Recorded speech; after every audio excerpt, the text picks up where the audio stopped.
Tafsir Al-Azhar Quran Surat An-Nisa ayat 11 bagian kedua.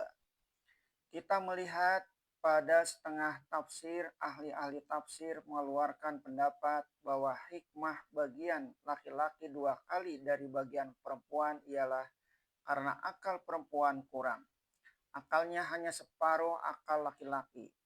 Katanya pula, syahwat perempuan lebih keras daripada syahwat laki-laki, sehingga kalau dia diberi banyak, harta warisnya hanya akan dipergunakannya untuk membeli perhiasan guna pelagak. Alasan yang pertama kita bantah keras, karena kalau kita pelajari dengan saksama nyata sekali bahwa akal laki-laki dan perempuan kedua-duanya sama-sama kurang. Barulah akan cukup kalau kedua akal itu digabungkan. Pengalaman-pengalaman dalam rumah tangga yang bahagia membuktikan bahwa kerap kali ternyata seorang suami tidak dapat mengambil keputusan yang tepat sebelum mendapat petunjuk dari istrinya. Istri pun kerap kali salah mengambil keputusan. Jelas sekali bahwa nasihat Umi Salamah lah yang melepaskan Rasulullah dari suatu kesulitan.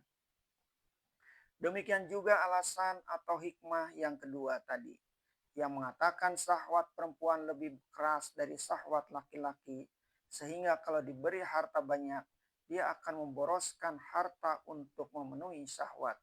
Ini pun tidak boleh ditelan saja. Lebih banyak laki-laki menghamburkan uang dan kekayaan, baik dari waris atau dari yang lain, untuk penawan hati seorang perempuan daripada perempuan berbuat begitu kepada laki-laki yang dicintainya karena syahwatnya. Kalau ada perempuan lacur berdiri tengah malam di tepi jalan adalah karena dia tahu bahwa laki-laki hidung belang akan mencarinya dan melepaskan syahwat kepadanya.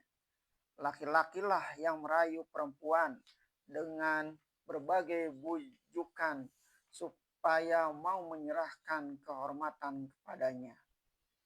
Banyak kali kita lihat perempuan budiman yang menanggalkan perhiasannya dari emas dan permata untuk membantu suaminya yang kesusahan.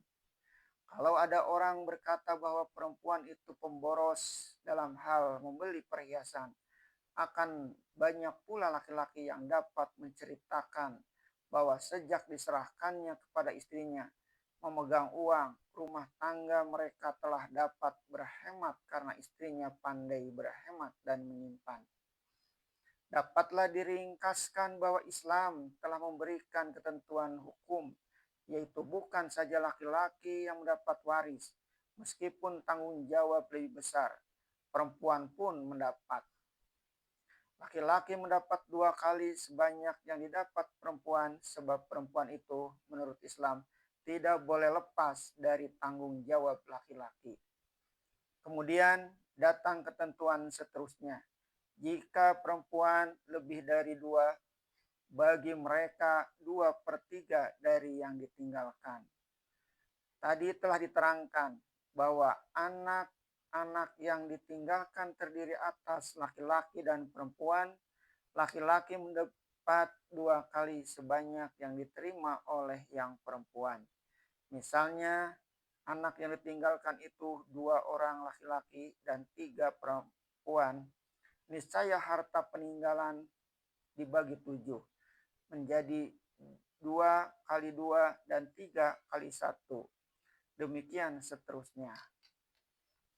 Tetapi kalau anak-anak perempuan semuanya dan bilangan mereka 2 atau lebih, untuk merekalah dikeluarkan terlebih dahulu banyaknya 2/3 dari seluruh harta peninggalan. Yang selebihnya 1/3 dibagilah untuk ahli waris yang lain, menurut yang telah ditentukan syarat. Yang harus dikerjakan terlebih dahulu ialah mengeluarkan bagian yang 2/3 untuk perempuan yang 2 orang atau lebih itu, supaya dibaginya sama rata. Jika hanya seorang anak perempuan, maka untuknya separuh. Dengan dasar keterangan ini, dapatlah dipahamkan bahwa jika seseorang mati meninggalkan seorang anak laki-laki saja, tidak ada saudaranya yang lain, baik sama-sama laki-laki atau saudara perempuan, seluruh harta peninggalannya jatuhlah kepadanya semua.